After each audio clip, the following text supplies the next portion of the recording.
అమర్, నీకు తెలుసా, నిన్న ఎవరో మా ఇంట్లో నన్ను భయపెట్టారు. షాక్ మీద షాక్. ఆయనేమో ఊరు వెళ్తానని తిరిగొచ్చారు. అదొక పెద్ద షాక్. అవును, అసలు నిన్న నువ్వు మా ఇంటికి ఎందుకు వచ్చినట్టు? అది అది ఊరికే. ఆయనకి మన మీద అనుమానం వచ్చినట్టుంది. ఇప్పుడు కూడా ఆయన హాల్లో పడుకునుంటే జాగింగ్కి వెళ్తానని ఇక్కడికొచ్చాను. అవును, నేను ఇన్ని మాటలు మాట్లాడుతుంటే అసలు నువ్వేంటి ఏమి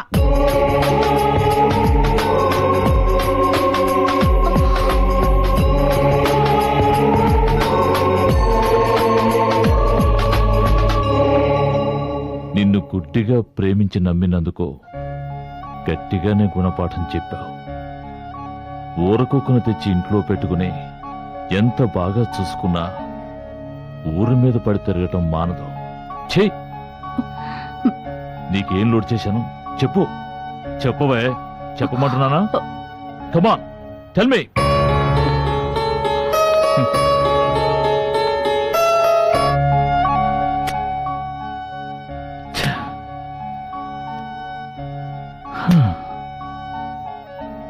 వీడు నీకు అంత బాగా నచ్చాడా? నాకే ద్రోహం తలపెట్టేంతగా నచ్చాడు కదూ?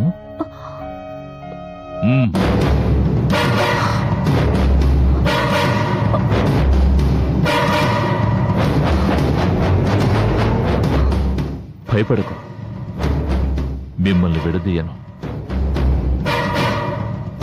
ఇద్దరూ కలిసే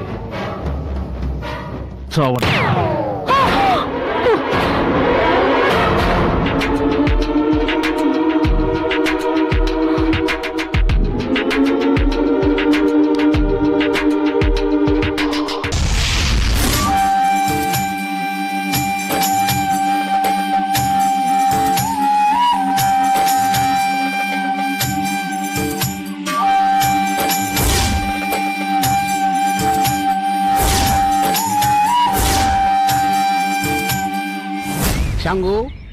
సహోదరా, నర్మద నా సాయాన్ని నిరాకరించి ఆపదల పాలైంది.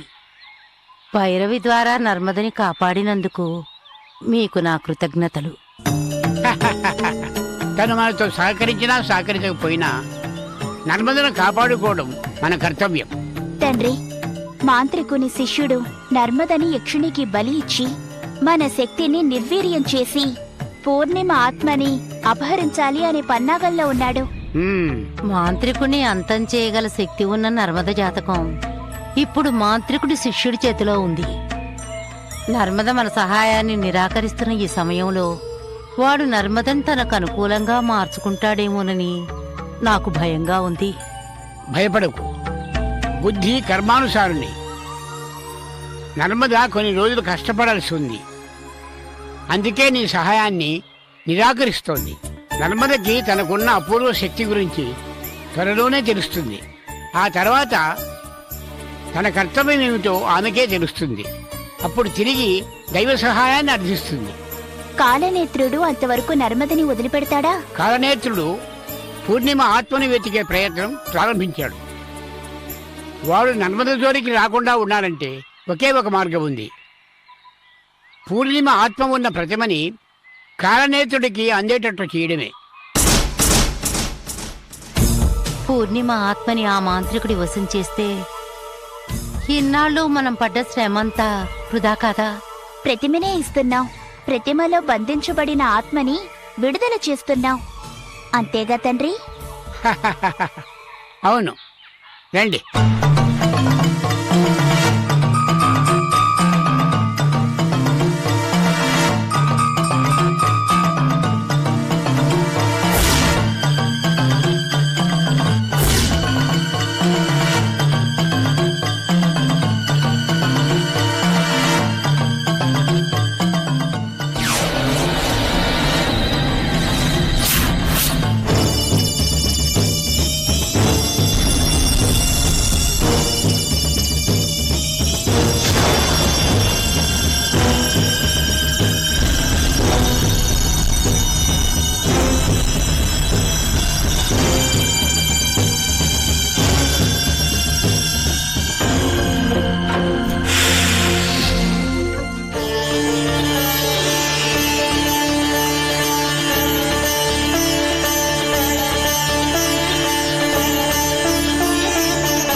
శంకరా,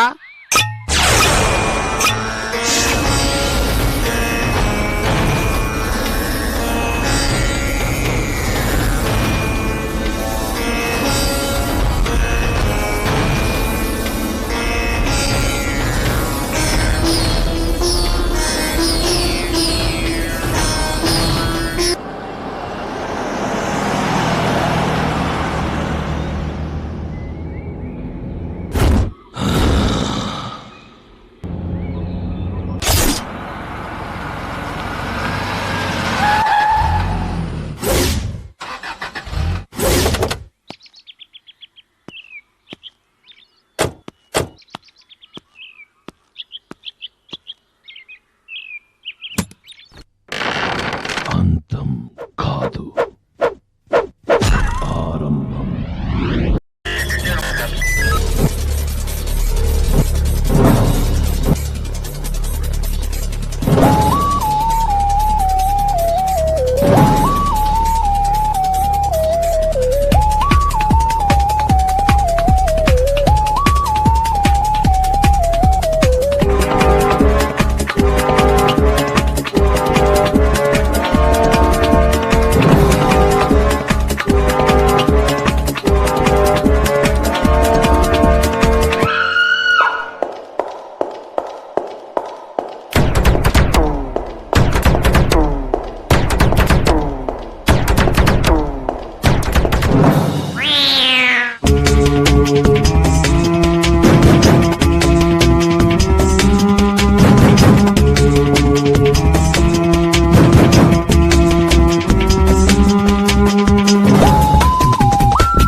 If you enjoyed this video, kindly like, share, comment, and for further our interesting videos, subscribe our channel below.